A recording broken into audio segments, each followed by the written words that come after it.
There it is.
GM, hot takes and cold wallets, episode 20 already. And episode 20 is a special one. We have Griff Green here tonight. Hi, Griff. How you doing?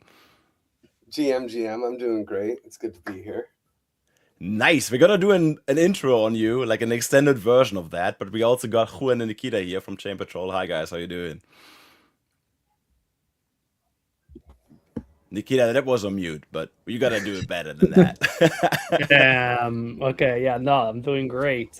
We are, we've settled in. Things are going. Team is shipping like crazy right now, and that's the main thing that really needs to be happening. Yeah, same for me. Excited for everything that is happening. A lot of things to discuss today. Happy to be in episode 20 of Hot Takes Cold Wallets. Insane that we got so far. It's crazy how time flies, actually. And it's funny that we got Griff here tonight in episode 20, because Griff, for people who don't know you, you are an OG of Ethereum, if you want. The DAO hack, the famous DAO hack, was in 2016, and it's almost 10 years. So episode 20 and 10 years ago, that is kind of like a fitting narrative for tonight's show. And for those of you who don't know you, you are an OG, as I just said, in the Ethereum ecosystem. You were the community manager at the time when the DAO hack happened. And I don't want to spend too much time in the past because we got a lot of things to look out for in the future. But can you maybe take the listener on a journey with you to what happened back in the day in 2016? Yeah. So I was Slockit's first employee. Slockit was doing a sharing economy group, and we wanted to make smart locks. And the idea was like, hey, you can send ether to the lock. The lock has its own wallet. It will open if you send the right amount of ether to it. And then, you can get something out of the locker, or a drone can be paid to do things. But we knew people were going to put weed in lockers, right? And so, okay, what do we do to avoid this jurisdictional issue, right? Well, let's launch a DAO. And so that was actually what started the DAO. It was really, as all ICOs seem to be, some kind of jurisdictional play. But we did that mostly to crowdfund our own project. But as the DAO got more and more traction, it kind of developed into this decentralized, almost venture capital fund for Ethereum. And it ended up collecting about 14% of all Ether in existence. And at the time, that was worth $150 million.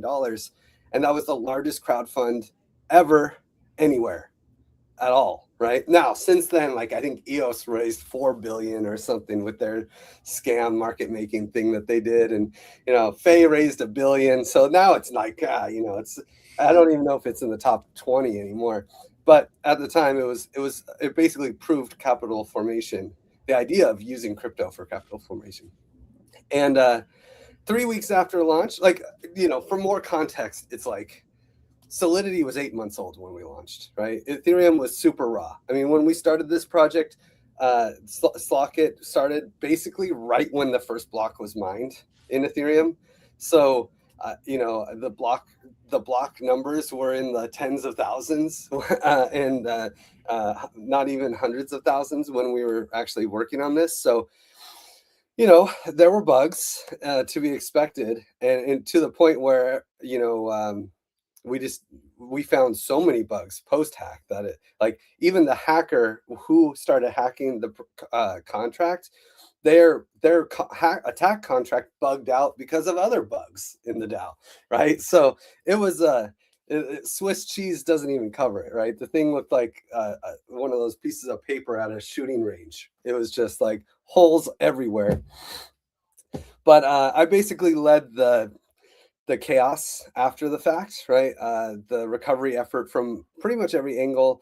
Like the hard fork is what really solved the problem for almost everybody. I did the least there. You know, that was really the Ethereum Foundation had to do the coding, and actually Nick Johnson wrote the contract. There were like lots of cool OGs working on that, but the counterattack on the hack, like I said, the hacker only stole $50 million, about a third of the DAO, and we took the rest. So me, Jordi Bellina, Lefteris, and a few other guys, we ended up hacking the DAO, rescuing the rest of the money. It's a long story, and if you want to go into it, Laura Shin's book is by far the best. You know, re-encount like the thing explaining it. It's 100 pages. She goes deep, really well cited. But in the end, we were able to hard fork the network, take all the money that we had in our DAOs and all the money that was you know, hacked from the DAO, put it in a contract where DAO token holders could claim their money back. Now, there was a little bit more effort that needed to be done because not all of the ether that was put into the DAO had DAO tokens to represent the claim. So there was 3% that ended up needing like extra contracts or other to solve problems for other people. We called it the edge cases. And so I led a group of people to solve all the edge cases for everybody. And that is where we are today. I mean, I'm skipping over so much. Like there's the whole ETC thing that happened, like Ether Classic, so many details, but to speed run it, like now we are 2026. Of that 3% of edge case funds, about 20% was never claimed. And we are keeping claims open, but we're in a spot where with AI attacks and wrench attacks and just like there's so many potential issues that could come up with these old contracts that were written in 2016 that are a lot more complicated than just the simple hard fork contract. We decided to actually take the money out of those contracts where it was, stake it, and leave some money in there so claims can continue, and, you know, really honor and respect the funds that and maintain their claimability. But we're staking it so that we have revenue to provide actual security, because that 2%, or sorry, that 20% of 3%, 0.6% that is left over is worth today more than what the DAO raised in the first place. It's like $170 million or something. And when we were looking at this, it was $300 million. So like, it's just like too much money to just be like YOLOing with a 3 of 6 multi-sig that was written in 2016. You know, so like now we're doing a much more professional setup. We have incredible curators. It's like the who's who of Ethereum security. It's Vitalik Buterin.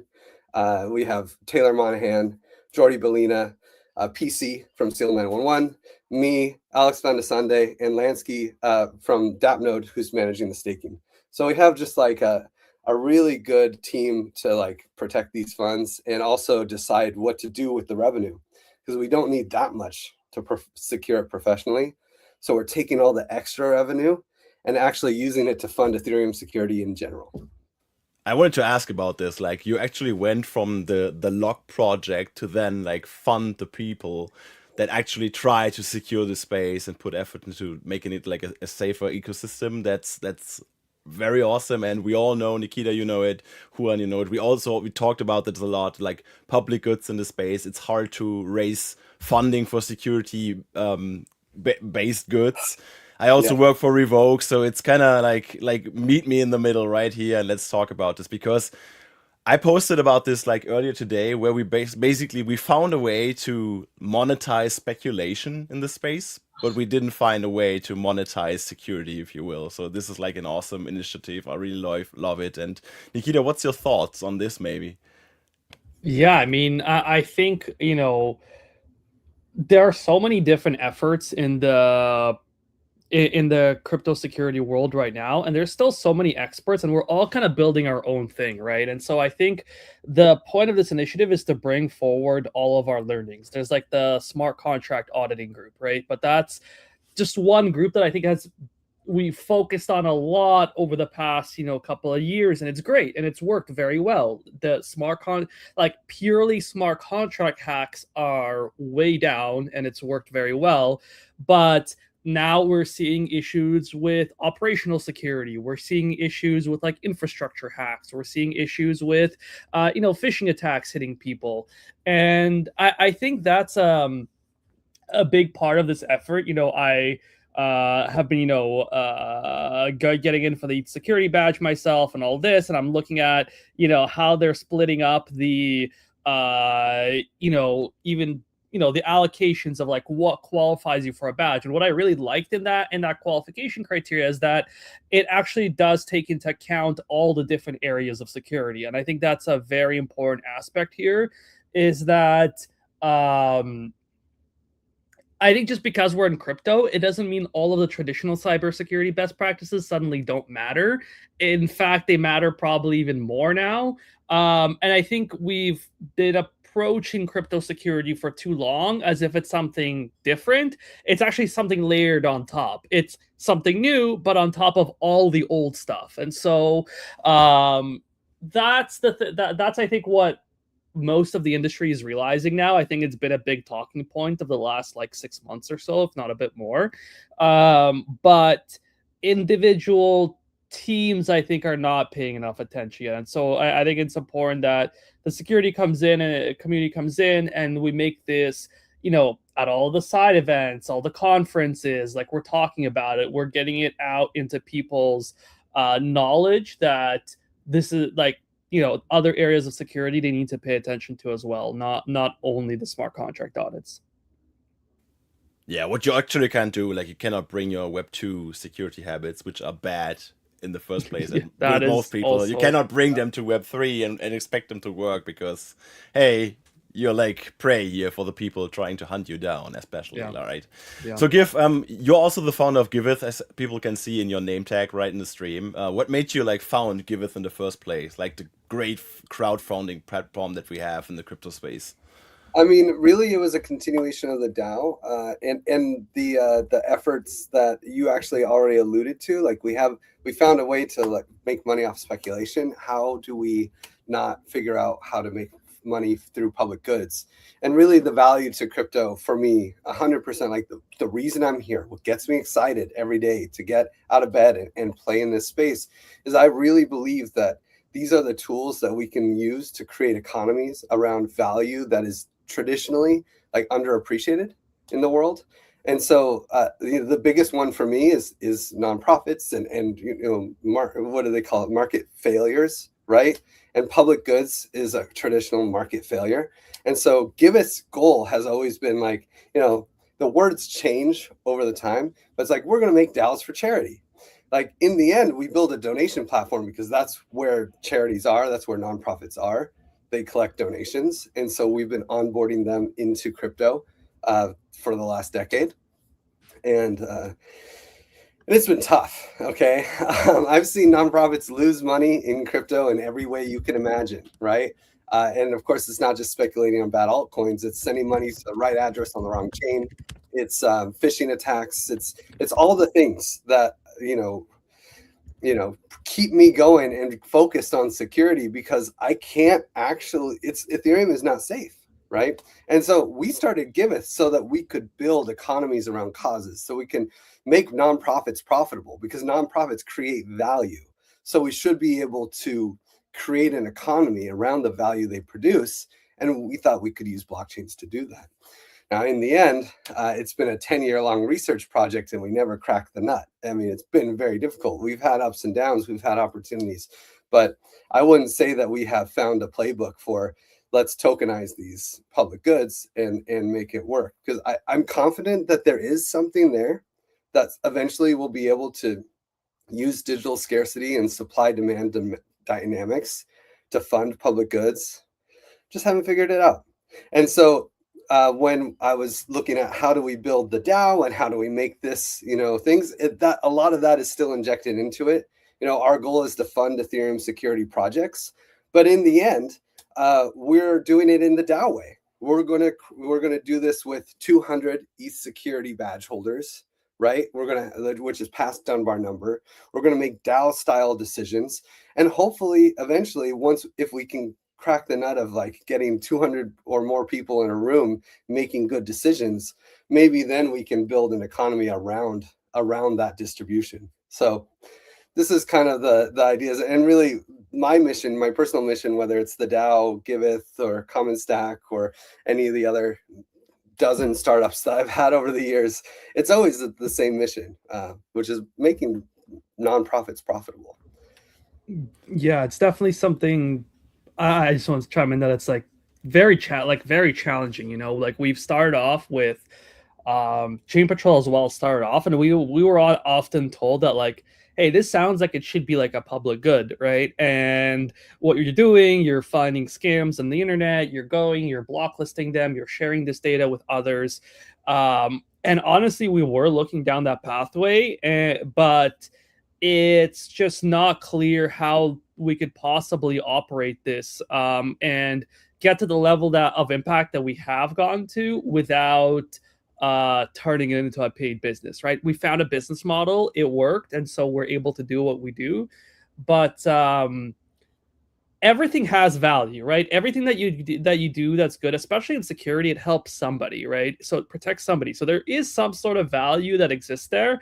So like you're saying, like theoretically, there should be a way to fund this because it benefits a large variety of people and get some small amount of money, maybe across all of these people, or somebody funds it, right? Like theoretically, like you're doing work and that work does have value, so you should be able to get paid for it. But everybody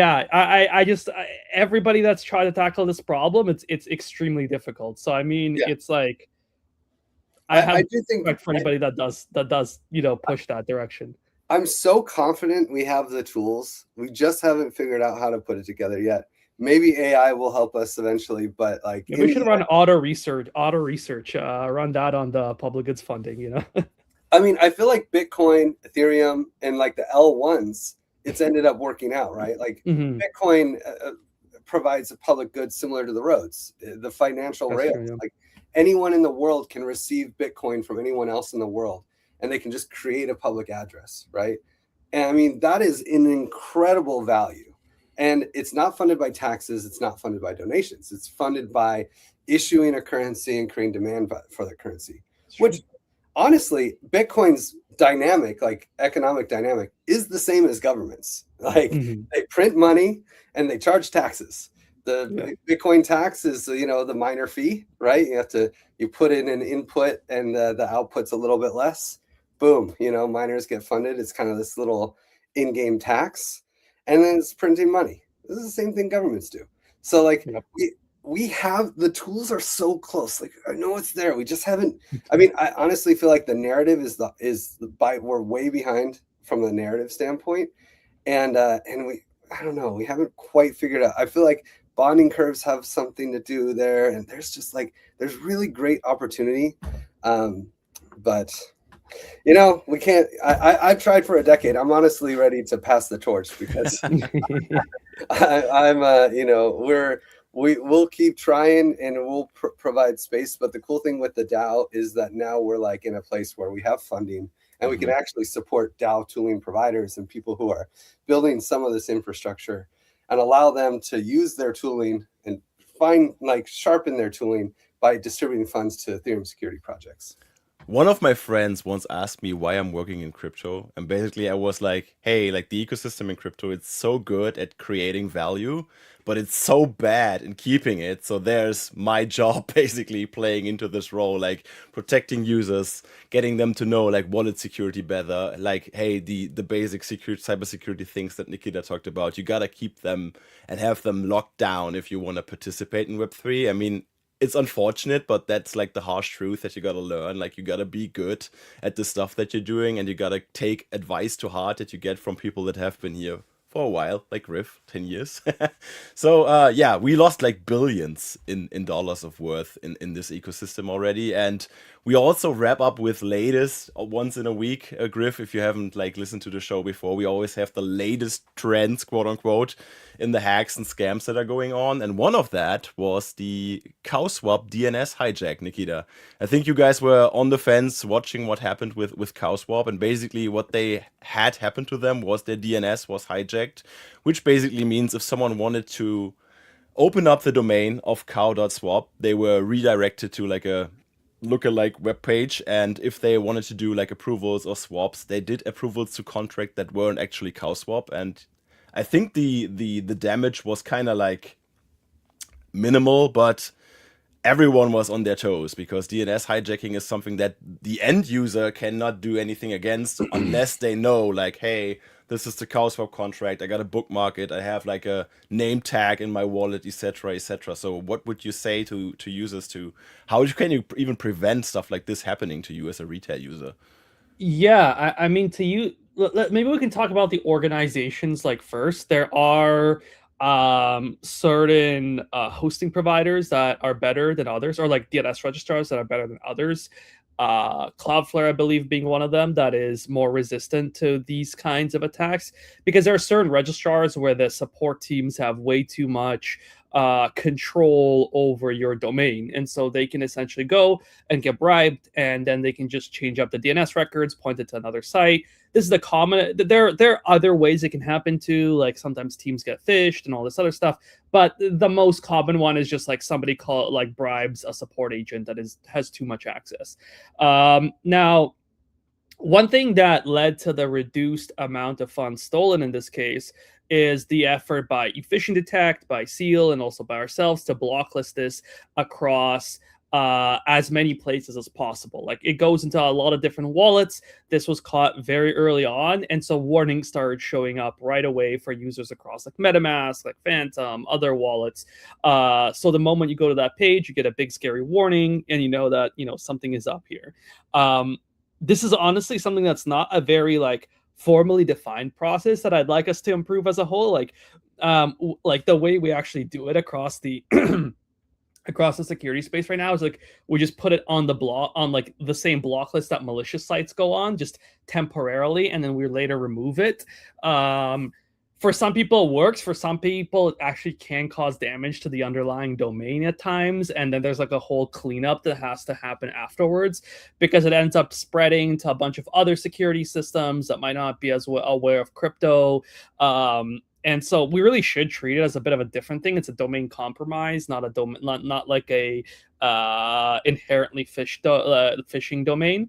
And so that's an improvement we can make in the space that would actually make the domain kind of reputation easier to recover afterwards. Is CowSwap having an issue with that right now? So with them, it's limited. It's not been that bad, but we've seen a few others where we were helping out Lido, for example. Some of their domains were flagged like a year later still across different security systems. We were helping out some others as well that had similar issues where they have had their domains flagged for a very long time by just like other random Web 2 security providers that were just they don't pay attention to what really goes on here. They're just like, oh, we got it through some threat intel feed, throw it on the block list and just keep it there forever. I mean, half of them hate crypto anyway, right? So that's the thing. Like, we have such a bad name in the space that they're like, it's a crypto thing. Yeah. But actually, an interesting point on that is a lot of them are becoming way more aware. Like we work with the Cloudflare team, and like Vercel and some others, and they are all like seeing a huge portion of all scams they deal with and all abuse of their platforms are now crypto related threats. So they are now forced to learn about what is going on in the space. What is a wallet drainer? How do we find fingerprints of wallet drainers on our infra and proactively remove them? So they are learning. They are putting efforts. Some are annoyed by it. Some are like, oh, okay, this is just like a new type of attack and we just need to treat it seriously and act on it. But yeah, more and more, I would say TradFi security systems or like Trad World security systems are all starting to become very aware of drainers. Even with like the NPM attacks and the GitHub repos being hit, every time they get hit, it's always wallet drainer, some sort of wallet drainer code that gets injected in there. They're not even targeting some traditional company with this. They're just like, they just hacked a package that gets distributed to millions of people. And what do they put in there? Wallet drainer code. I mean, I was talking to PC throughout because he's one of the curators and founder of Seal 911, right? And he's convinced me that basically hot wallets are like the biggest original sin of crypto, and it's just how much cybercrime is targeted just at a hot wallet. And I wonder how much cybercrime would go away if we didn't have such a reliance. Griff, I can tell you, like, from the Revoke support tickets that we see, like on the 2 years I've worked with Revoke now, I would say like 90, maybe even 95% of the tickets we get, they are not related to Revoke. They are basically all related to, hey, my wallet got drained, and the root cause for that is malware, like 95% of the time. And the question we ask, like, first question is, did you use a software wallet, like a MetaMask, Rabby, just that? Yep, it's always the same story. Like, the starter kit for everyone, like, I don't want to like praise hardware wallets too much, but because it sometimes comes off like, hey, you're just like kissing their beep all the time, but a hardware wallet can protect so many users just from making these simple mistakes to run their crypto stuff on their everyday machine. Then they're downloading malware and then they are toast. Maybe it's not even crypto related what they are doing, but they are downloading like, I don't know, like a cracked Adobe CC suite or something like that, right? Totally. Which has a stealer. I wonder why I feel like smart contract wallets have a place to play here too, but they haven't seen much adoption outside of Safe for multi-sigs. And I'm really surprised by that because, I mean, correct me if I'm wrong, but a lot of these attackers would be also stopped if you had to do a Google login, right? Like, maybe. I mean, people click through a lot of things. Like, it really depends what's shown to them. If you just need to log in, or like some sites literally like are just say like, hey, please input your seed phrase, and you're always being told like, don't put your seed phrase into sites, and people will put it in and they'll type it word by word, like they'll go find the paper it's written down on. But that's the thing, right? With a smart contract wallet, the user doesn't have a seed phrase. Like, how many, I don't hear about people getting their Polymarket like accounts drained very often, That is true. Yeah, that is true. Yeah. You don't hear that. You don't hear about privies, people who use Privy getting drained. It's always Rabby, MetaMask, all this stuff. Yeah. Like, I think we really are underselling, like, don't get me wrong, hardware wallets for big money, but for like the general day-to-day stuff, dude, fucking clicking through that shit is so annoying. Yeah. Let's just be real. I mean, smart account wallets can skip approved, like batch transactions, can do the UX solutions and protect users better than EOA. So it's like, for me, it's just like smart accounts are better than EOAs in every dimension other than adoption, right? Like, What's interesting, because like social logins are totally a thing with email and stuff like that, and I would assume that if someone has like 2FA activated on their email and they're using like a social login for that, they should be better off than using the hot wallet. Sorry, so that's kind of like a good take. It's not the hot take, Riff. I would say that's a good take. Oh, it's not a hot take. Damn it! I thought it was a hot take on hot wallets. It's a cold take on hot wallets. Damn. but honestly, like, it's a very great discussion to have, because like I think that the main root cause we see is software wallets nowadays still. But as Nikita said, like, the problem is sometimes people don't think what they save in their browser history as well, right? If they save every log into every social login they have in their browser history, and they download this malware or the virus, and they also get access to these credentials, it kind of grills them too. So it's a pattern that you need to interrupt if you not really want to be safe, I guess. Yeah. I don't know. I'm just surprised because we had a big push for the smart accounts and it just kind of died out. You know, like you don't really hear about account abstraction and all that stuff so much anymore. Many There was wallets a don't even lot, support yeah. it, right? Like Exactly. Rabby doesn't even support 7702, and I would think like it's like second after MetaMask nowadays in usage. Yeah, I think the tricky thing for these wallets, I'm not sure if this was like somebody has a solution yet or not, but you essentially would have to like delegate your like person, like your EOA to one of these smart Yep. contracts, right? Yep. But then that opens a new draining possibility because somebody could just ask you to delegate your EOA to drainer contract. In MetaMask, that's not possible. So, like in every majorly adopted wallet that you have, Empire, I think, and MetaMask, they don't allow you to delegate to anything outside of their own platform. So that's a good thing, and we always see these happen in revoked Discord tickets as well. Is when someone got drained, then like the bad actor, they set up a delegation to their wallet to actually be able to drain everything that comes in, just like as a backup solution, because they already have the private key, they wouldn't need it, but they have the backup solution with the EOA like being delegated, and they do it to some degree with some kind of shady wallet. I don't know what kind of wallet they are using for this, because MetaMask wouldn't allow you to delegate to like an external service. It just allows you to delegate to their own internal solution. Yeah, but 7702 for me is like it's not a security solution, it's a UX solution, right? It makes it easy for you to do batch transactions and really nice things, but in the end you still have a private key sitting in your browser that can be drained, right?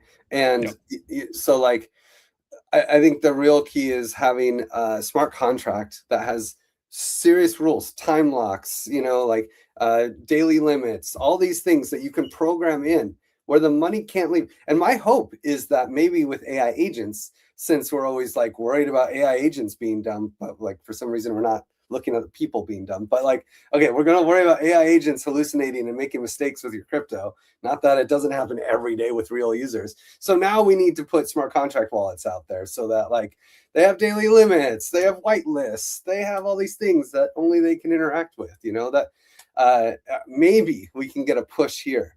But even when I talk to developers for agent wallets, they're still not really looking at smart contracts. They're always looking at you know, EOAs with permissions and or MCPs, you know, basically a multi-sig off-chain, right? You know, they're doing more tricks like that. I don't know. It's my own little axe to grind, I guess. It's a topic we cannot resolve today, I guess. No. But that's a good one for a later episode, Griff. You're gonna be back, I guess. I hope so.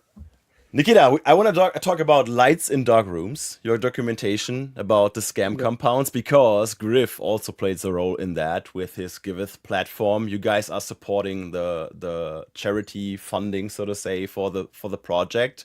And we talked about this a few weeks ago when you guys premiered it at EthCC.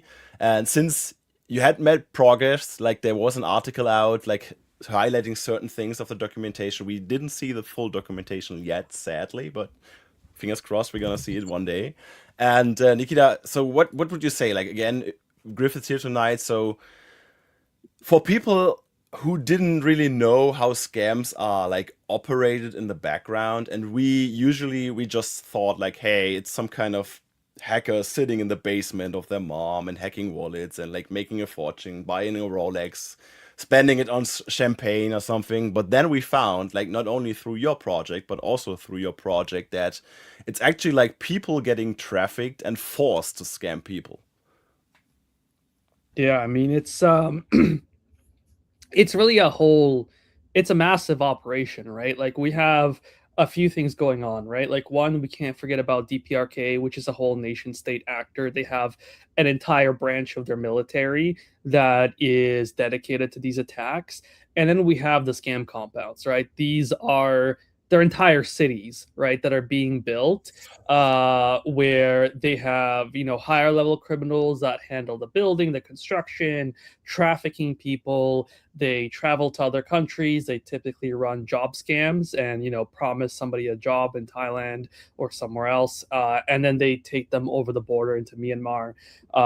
And at other times, it's, you know, scam centers directly in the Philippines. There, that's not even exactly, you know, the large compounds. It's literally just an office building. There's, you know, a normal company on one floor. There's a scam center on another floor, and this is happening completely under the radar of many organizations.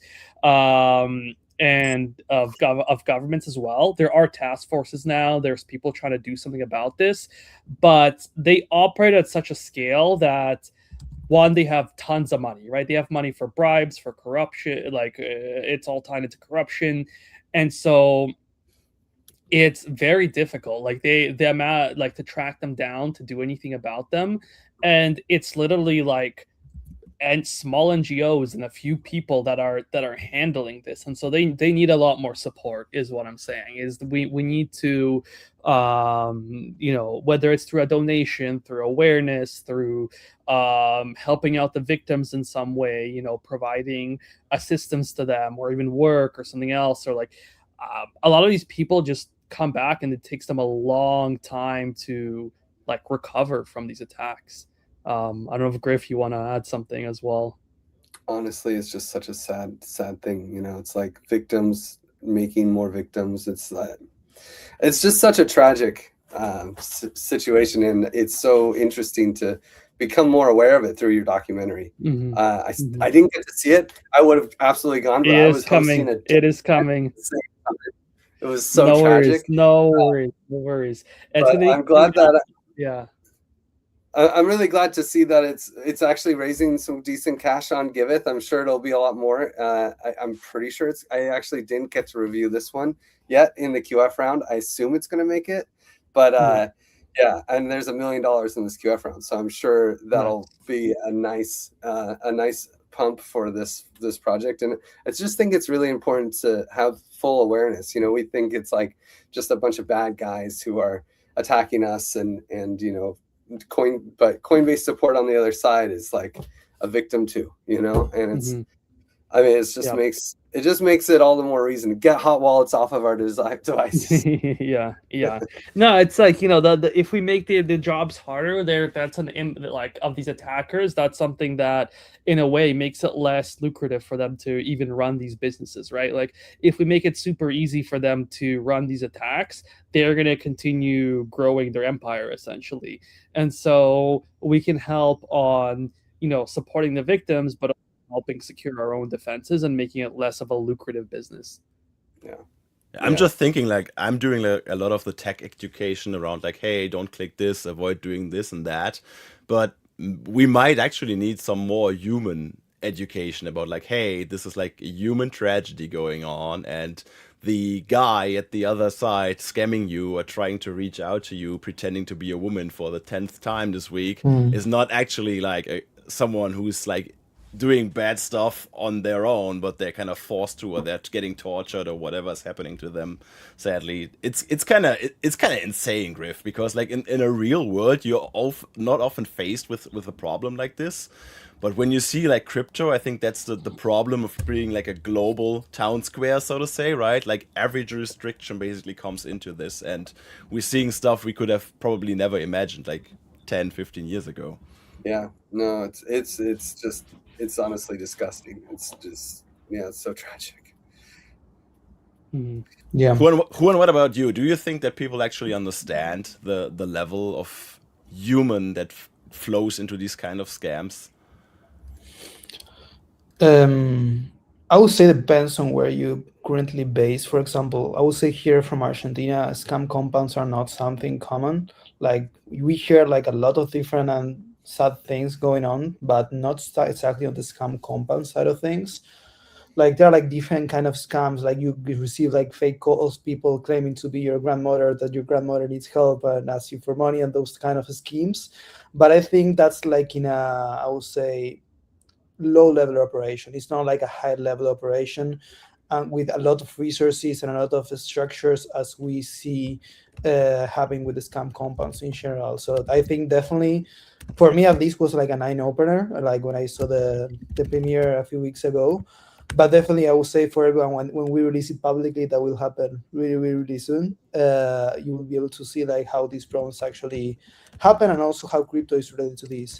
Because I think like a lot of people in crypto know, for example, about like the, I don't know, different things that happen in France with the kidnapping and all of these different things, but they're not so much aware of like what are the scam compounds and how they also interact with crypto, and how crypto is something structural to these groups in order to allow these kind of scams as well. So I think it's definitely like a good complement to how like more eyes being open on these different issues as well. Do you guys remember Purse.io back in the day?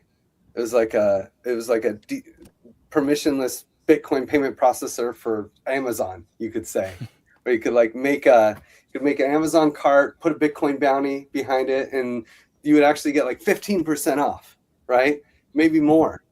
And I was using it back in the day. In fact, I run a Burning Man camp, and I was collecting Bitcoin for dues and using Purse.io to buy everything, right? For the Burning Man camp. And then eventually I found out that the reason I'm getting a discount is because people are calling up random old people or people, people who somehow make this mistake, and they're pretending to be the IRS and say like, you owe us back taxes, and if you don't pay us right now with an Amazon gift card, you got to go to a store and buy an Amazon gift card with cash and send me the receipt, and people would do it, but then they would sell the Amazon gift card for $300, even though it's a $500 gift card, right? And it's like the dynamic behind making that work is way more expensive than what it is now with crypto. And even then, they were just doing that and then getting Amazon gift cards and buying stuff on Purse.io to get Bitcoin at a 15% discount or whatever. But now it's like they don't even have to get the discount. They do the same pig butchering scams to get people to just send them straight crypto, and it's way more profitable. Yeah. No, it's insane. They are very good with their tactics. Like, they adopt very fast, and you gotta give it to them sometimes. These are smart people at the other end. I gotta say that, like, no shades given, like, they are smart. They are adapting, they are creative, they are setting up stuff that even I would sometimes think, say, hey, I could fall for this as well if I'm not like as invested in the space as I am today. So Griff, let's talk a bit. Let's talk a bit about funding and stuff like that. Why would you think is security so hard to found in the space?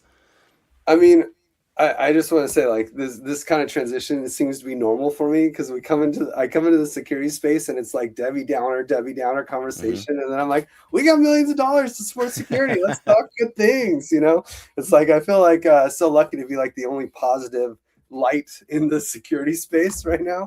But I think it's it's a classic public good, right? The reason why security is hard to fund is the same reason security is hard to fund in the real world, right? It's you have nation states usually funding security, right? The police, you have the armies, you have all that, and that's usually what happens. And only when nation states really suck, then you have more of like HOA style security, if you go to Cape Town in South Africa, anyone with any wealth lives in a gated community, and the gated community has dudes with machine guns, that kind of gated community, right?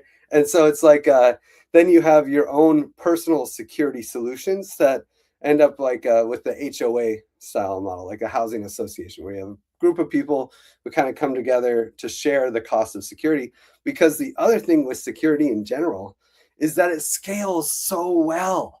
It scales so well. Like, if you have, it's a lot cheaper per person to secure the more people you have, right? Or the more assets you have.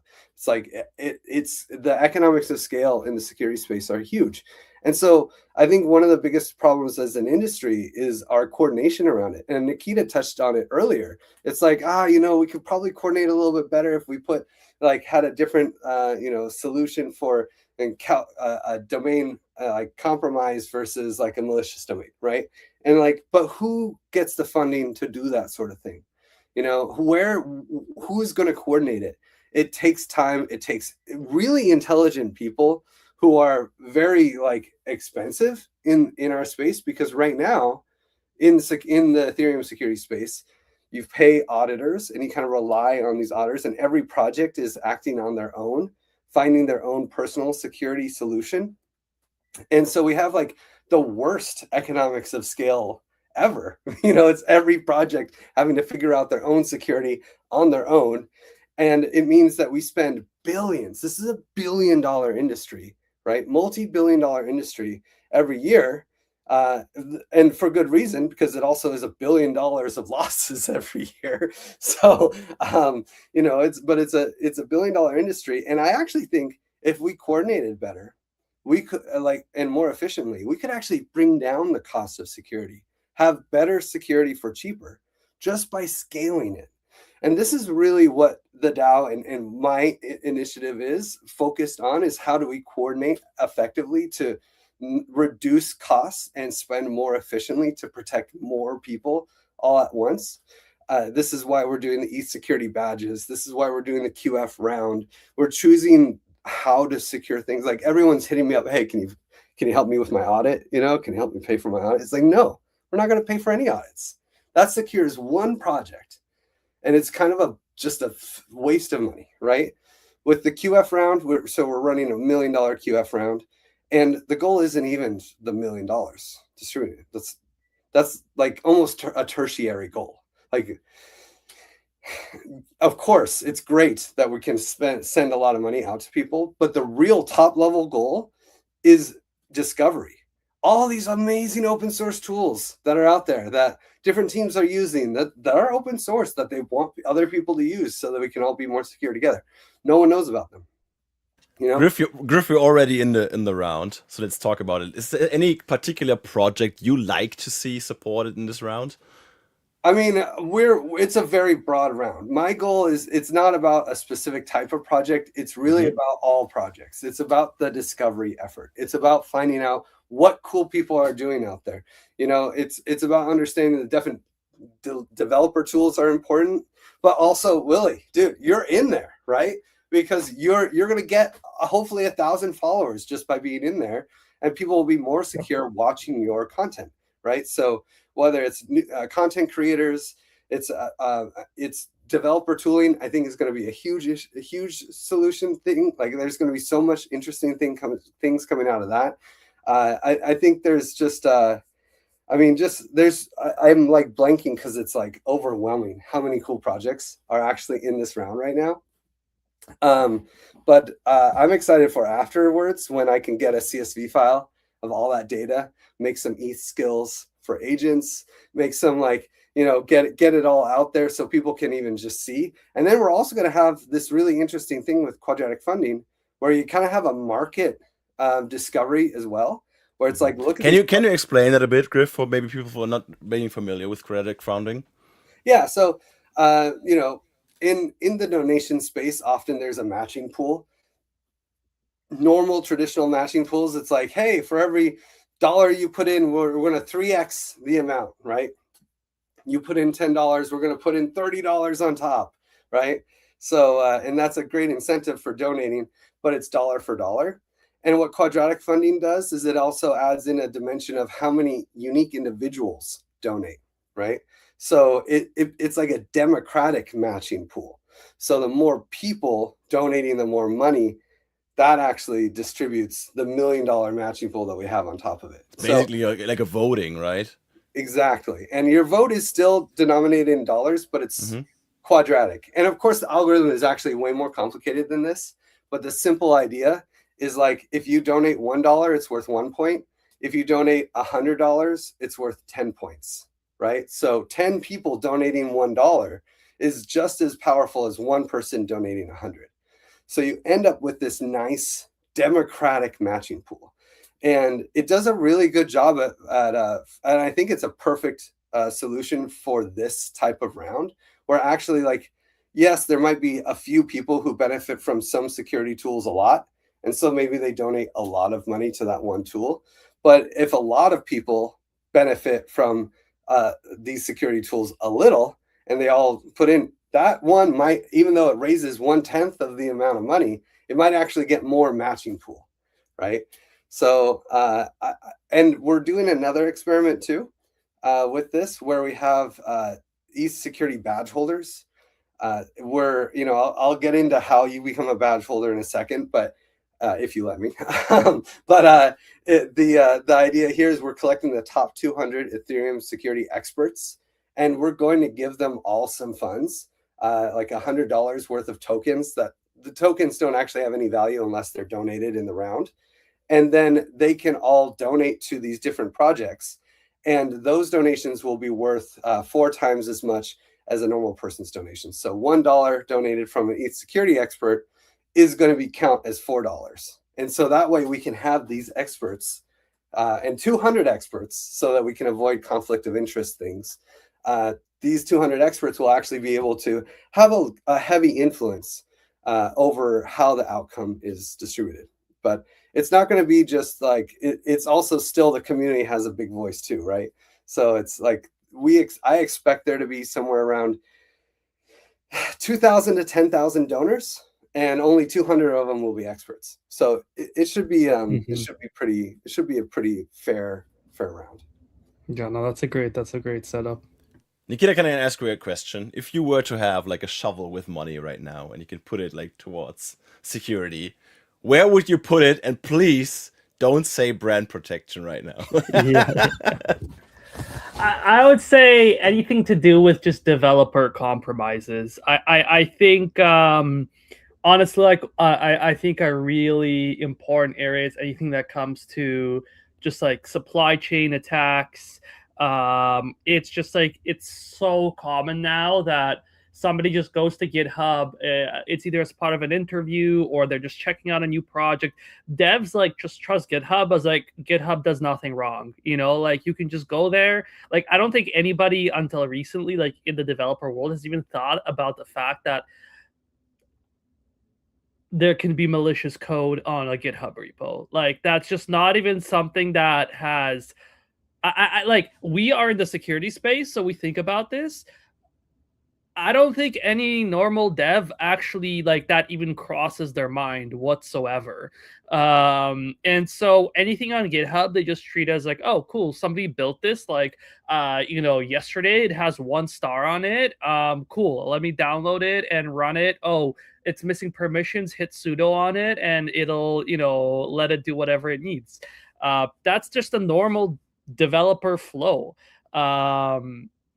And so I think that is a major issue. And so education around that, but honestly, education rarely works. So tooling around that, you know, something that helps scan to get it, you know, at least on your work devices, maybe better scanning of code that gets downloaded, or maybe given sandboxes for your engineers that they have to use to, you know, okay, you're allowed to touch anything on GitHub, but you have to run it in like a Docker container or something like that. I don't know, like making that process just easier, because right now you could technically do that, but it's pretty painful. And so everybody just does it on their, you know, main file system. And of course, everything gets hacked then. So yeah, I think just like, how can we address dev compromises? Because I think that is going to be continuously one of the biggest source of funds, you know, stolen. Griff, before we're gonna let you go in a second or two, I got 2 more questions at least for the round. You guys moved the starting date to April 23rd. Yeah, like half an hour ago. Exactly. Is that a good sign, or is the demand stronger? Yeah. I mean, it's we had like a huge bulk of applications in the last like 2 days. Yeah, you beat the drum too loud on that, I guess. Yeah, I was DMing like mad. I'm not gonna lie, and our whole team was. And then what we're finding out is actually we don't have necessarily all the expertise. I mean, there's 2 things. Number one, we want even more applications, you know, because there were a lot of projects that I'm like, you know, I don't want to call anyone out, but I'm like really serious, important security projects that will do well in this round that did not apply. And like, you know, God, I want to say it so bad. There's so many, but I'm not going to do it.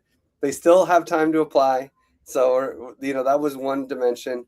the other dimension is like we don't, as Giveth, we don't have as much security expertise to really judge is this a good project or not, and we have way more like middle ground projects, and like is this a security project? Like let's say a client like a Geth style Ethereum client that's not super big, right? Is that a security project? No, I don't think so. I don't know, but maybe, and like it's like, well, Haskell EVM, it's like, dude, that's used for so many interesting security things. So okay, yes, but what maybe? That's the thing. So I'm like, okay, that's beyond my expertise. I need to talk to like all these badge holders, and Yeah, you need a jury for that, I guess.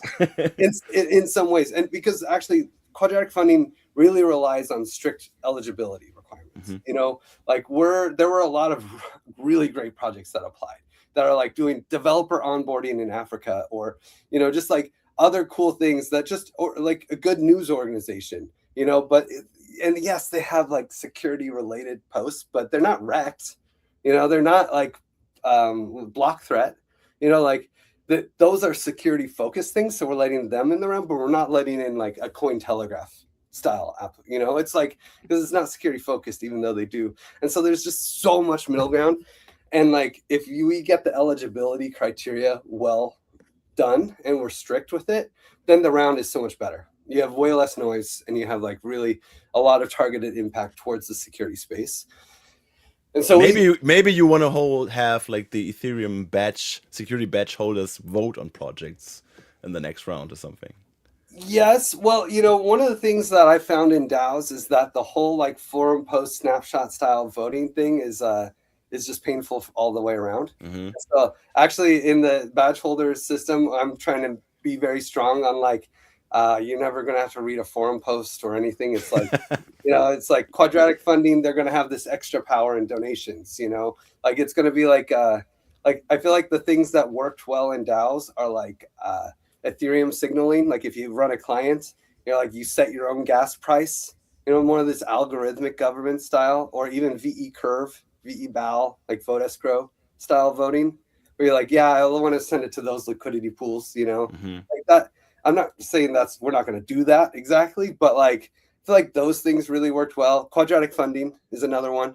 It's like you go in there, we're going to give them money. They can add their own money on top of it. We're also going to give them those funds in a new address that's not publicly associated to their name, so they don't have to be political about it.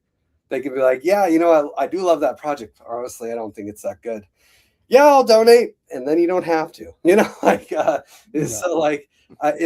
We're going to do everything we can to make the ETH security badge holder experience not political and more just like aggregating signals, expert signal. And that's so like voting on eligibility, not so much, but maybe calling on a few people saying, hey, does anyone want to help? And actually Roscoe from Revoke.cash offered to help today. Great guy. Pooja, Gustavo, from X Trail of Bits, like a lot of these guys, we're calling on them. They're helping us review some projects, and we just needed like a couple more days for that, and then we'll get this round started. Okay, this is an outlook in the future, Griff. I think that the round is closing on May 14th. Yes. Is that correct? Yeah. Yes. So we might have you back until then. Really? to do like a snapshot or whatever of the last round. That'd be cool. Yeah. That would be so cool. Yeah, I guess that's cool. But I got one final question for you guys, and this is like for the whole panel basically. And my rounding or wrapping question today is basically: will security ever be sustainable if we don't rely on grants in the space? Ooh. Whoever has an answer can leave first. I mean, I'm recklessly optimistic as a virtue. Okay, I do believe it will be sustainable. I do think that we will solve this problem. I mean, it might come at some, it might require some unique, economic solutions, but in the end, we do need to secure this stuff. If this is going to become, if crypto is going to become the financial backbone of the world, or even the backbone of civil society, which it has the potential to do, we have to secure it. So we have to find those solutions, and it really does pay to coordinate. So I feel like we can find a better coordination solution than what we're doing now, and I'm confident we will. Yeah, I think also even the for-profit companies, they can help, like the for-profit security companies can help build some of that sustainable layer in between. There's just benefits because of it. Like we, for example, openly share our data with like other people like Blockade, like Hypernative and others. And people always come to us like, wait, aren't you guys like competitors or something? I'm like, well, no, first of all, we offer completely different services, and there's many customers that use all of us or both of us or whatever. But also, there's a lot of benefits to data sharing in certain cases, and it actually lets us do our job better and get ahead of the attackers faster. The attackers, they have no restrictions, they have no issues, they just run circles around security companies. And so, I think there's a place where we need to stop like jabbing each other and instead start figuring out, okay, how do we build like a network between us that makes us collectively better at doing our jobs. And that is forming. That is forming through things like Seal, but it's also forming through just us talking like founder to founder, security, like, you know, implementation team to implementation team, and sharing data. And that is happening as well. And then others benefit from this as well. I've been really impressed with how well the auditing space coordinates with each other. They seem to be all friends. So like, which is really cool. It's such a competitive, you know, and billion-dollar industry. It's very warming to see. And, you know, I feel like we haven't even cracked insurance. Every other industry in the world that has assets uses insurance, you know, like we could have white hat insurance, like just insuring bounties. You know, it's like we have barely touched any of the even like TradFi style solutions for securing assets. Juan, do you have a thought on this? Any wrapping words, Juan? Yeah. I mean, you mentioned a lot of good things, and I agree with both of you. What I would say is that, you know, scammers are always finding new ways, new threats, and we need to find ways to fund these like developers are like as smart as the scammers to try to find active solutions for these, because I don't think that the scams that we're going to be suffering in 10 years in crypto are the ones that are happening right now. Hopefully we can solve, like, I don't know, the phishing websites, all the scams happening to hot wallets, where we can find solutions across all these different products right now. But scams will probably be still happening because crypto is like such a good way to make profits along these different, to all these different people that they can be anonymous and all of these, that new problems will probably arise. So I think the challenge is to see how we can unite as a security companies along all of these and these problems, and to align not only for the problems that we have right now, but for the problems that we are going to have in the next 10 years. Because I personally believe that crypto is not going anywhere. That's the way that we need to be coordinating this. Great one. I think one of the ways we are uniting is the show, Hot Takes Cold Wallets. Thank you, Griff, for your time. Thank you, Nikita. Thank you, Juan. I know you're going to be dropping soon, Griff, so thank you again for the time. Thanks for hosting the awesome round that you're doing and really putting the effort into save or make the ecosystem a lot safer. I really appreciate that. And again, we would be happy to have you again on the show in a few weeks or something. And I think the majority of the audience will agree. And thank you for your time.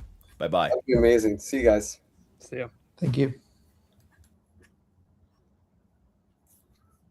Boom. We lost Weemy.